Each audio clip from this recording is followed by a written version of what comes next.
Honda CG125 bike gear assemble में YouTube channel. तो दोस्तों आज की वीडियो में हमने आपको होंडा CG125 बाइक की गियर असम्बल के बारे में बताएंगे, दिखाएंगे और सिखाएंगे, और कौन कौन सी चीज़ें किस तरह से हमने फिटिंग करनी है वो भी हम आपको सारा कुछ बताएंगे। तो सबसे पहले मैं आपको बताना चाहूँगा, ये एक अदद गियर शिफ्टर होता है। तो 2 फिंगर होते हैं, 2 शाफ्टें होती हैं, बाकी ये गरारियाँ हैं, हर गियर की 2 गरारियाँ होती हैं। उसके बाद ये 3 बुश हैं, ये 4 अदद लाक हैं, बाकी ये वाशलें हैं। तो ये 2 शाफ्टें जो सी होती हैं, इसके अंदर ही सारे गियरों की फिटिंग होती है। गियर गरारियों वाली जो सी फिटिंग है वो इनके अंदर होती है। तो एक शाफ्ट ये देखें, ये लंबाई में ज़्यादा है, लंबी है थोड़ी सी। ये क्लच बक्से वाली शाफ्ट है, इसको मेन शाफ्ट कहते हैं। तो दूसरी जो सी शाफ्ट है ये काउंटर शाफ्ट है, जिसके ऊपर यहाँ पर चैन गरारी जो सी है फिटिंग होती है। छोटी गरारी यहाँ पर फिट होकर चैन चलती है। तो सबसे पहले हमने ये काउंटर शाफ्ट की फिटिंग करेंगे। ये छोटी वाली जो सी शाफ्ट है काउंटर शाफ्ट, उसके अंदर ये सारी बड़ी गरारियाँ लगेंगी। तो जो सी ये मेन शाफ्ट है, लंबे वाली शाफ्ट है जो सी, इसके ऊपर ये सारी छोटी गरारियाँ लगेंगी। तो इसकी फिटिंग का तरीका हम आपको बताते चलें। दोस्तों सबसे पहले हमने ये काउंटर शाफ्ट की हम फिटिंग करेंगे। ये वाली हमने बड़ी वाली गरारी लगानी है। ये देखें, ये इस तरह से गरारी लगेगी। ये एक और बात मैं आपको बताता चलूँ, यहाँ पर आपकी थोड़ी सी मिस्टेक हो सकती है। अगर आपने हमारी वीडियो सेव कर ली है तो आपको कोई भी मसला इंशाल्लाह पेश नहीं आएगा। ये देखें, ये भी गरारी यहाँ पर इजीली फिट होती है, लेकिन यहाँ पर ये गरारी फिट हमने नहीं करनी। ये दूसरी शाफ्ट की गरारी है। तो शक्ल में भी ये एक तरह की है, लेकिन साइज़ में छोटा है। अंदर वाला साइज़ इसका पूरा है। तो ये वाली गरारी हम लगाएंगे। उसके बाद ये सप्लाइंड वाशल होती है, ये लगाएंगे हम। तो इसके ऊपर ये लाक लगाएंगे।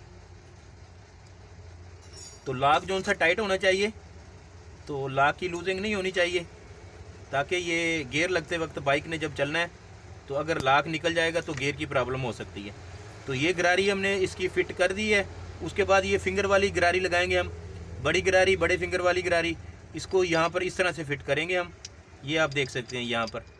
तो उसके बाद ये वाली गरारी लगाएंगे। ये देखें, इसके साइज़ में फ़र्क है, इसका उल्टा सीधा है। तो ये बड़ी गरारी लगाने से पहले 2 अदद वाशलें होती हैं, वो लगाएंगे। एक वाशल यहाँ पर होगी, ये लगाएंगे।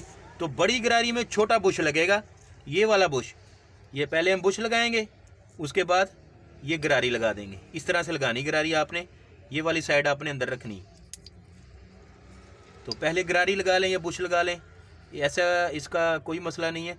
तो ये उसके बाद फिर हमने यहाँ पर ये वाशर रखेंगे। तो अब ये छोटा बुश लगेगा, ये छोटा बुश लगाएंगे हम। उसके बाद ये किक वाली गरारी जो सी होती है, जो स्टार्ट करने में मदद देती है, वो वाली लगाएंगे हम। तो यहाँ पर एक वाशल आएगी, ये बड़े वाली वाशल आएगी। ये मुकम्मल हो चुकी है, यानी कि ये काउंटर शाफ्ट की फिटिंग मुकम्मल हो चुकी है।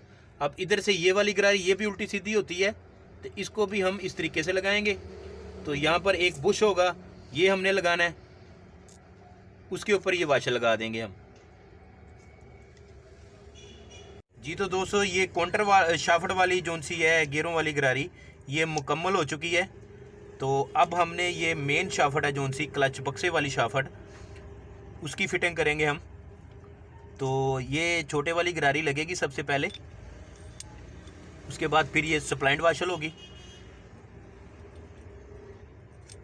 ये लगाने के बाद फिर हमने इसके ऊपर लाक लगाना है। लाक निकालते वक्त ये लूज़ हो जाता है, तो इसको हमने प्लास की मदद से टाइट कर लेना है।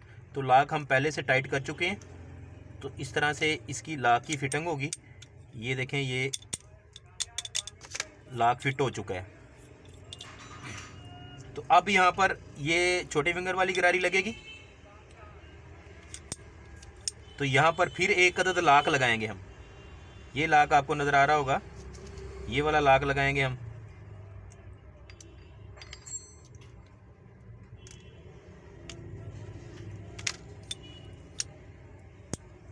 तो ये लाक लगाने के बाद फिर यहाँ पर सप्लाइंड वाशल आएगी। उसके बाद ये जो सी गरारी है, ये वाली लगेगी। यहाँ पर भी एक अदद वाशल लगानी पड़ेगी हमने। तो ये इसकी फिटिंग यहाँ पर हो चुकी है, लेकिन एक गरारी अभी है बाकी क्लच बक्से वाली, वो भी हम आपको लगाकर चेक करवाते हैं। तो यहाँ पर भी एक वाशल आएगी, क्लच बक्से गरारी जो सी लंबी गरारी है, क्लच बक्से वाली गरारी, वो लगाने से पहले यहाँ पर एक अदद वाशल आएगी। उसके बाद ये देखें ये इसकी फ़िटिंग हो चुकी है। तो बाकी जब चैम्बर वाला टापा फिट होगा, यहाँ पर बक्सा लगेगा, क्लच हाउसिंग लगेगा, क्लच प्लेटें लगेंगी। तो ये इस तरह से ये आप देख सकते हैं, ये दोनों शाफ्टों की फ़िटिंग हो चुकी है। तो उसके बाद इसकी फ़िटिंग फिर चैम्बर टापे में होगी। तो ये 2 फिंगर लगेंगे। ये लाग जो सा आपको नज़र आ रहा है, ये क्लच बक्से का लाग है, क्लच प्लेटों के ऊपर लगता है ये।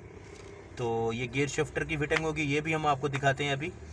तो दोस्तों इसकी संभल करने का तरीका हमने बहुत ही आसान इजीली आपको बताया है। इसकी कौन कौन सी वाशल कहाँ पे लगी है, कौन कौन सा लाग कहाँ पे लगा है, वो हमने आपको बिल्कुल इजी तरीके से समझाया है। इंशाल्लाह अगर आपने हमारी वीडियो मुकम्मल वॉच की है या देखी है तो आप इसको सेव कर सकते हैं। तो आप ख़ुद ही ये इंशाल्लाह ताला काम कर सकते हैं, इसमें कोई मुश्किल नहीं है। तो दोस्तों इसकी अब हम फिटिंग करेंगे। ये आप देख सकते हैं यहाँ पर वाशलों को हमने ऐसे हाथ में रखा हुआ है। तो इसकी फ़िटिंग का तरीका भी ये देखें, ये है, शाफ्टों पे गरारी लग चुकी हैं।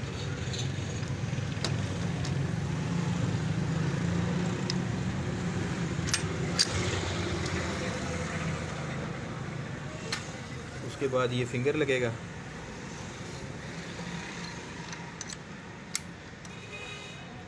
फिर शिफ्टर को लगा देंगे। उसके बाद ये छोटा फिंगर लगेगा।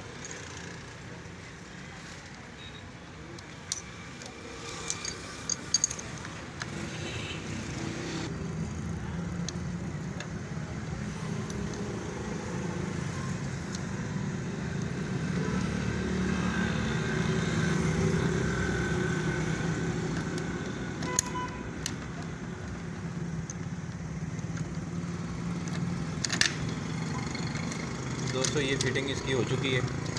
ये देखें इस तरह से इसकी 125 की गियरों की फ़िटिंग का तरीका हमने आपको बताया है। तो ये मुकम्मल इसकी फ़िटिंग हो चुकी है अब। तो हर चीज़ इसकी अपनी जगह पर आ चुकी है। तो दोस्तों ये था तरीका होंडा CG 125 बाइक के गियर संभल करने का हमने आपको बताया है। तो वीडियो अगर आपको अच्छी लगी हो तो कमेंट्स में ज़रूर बताएं।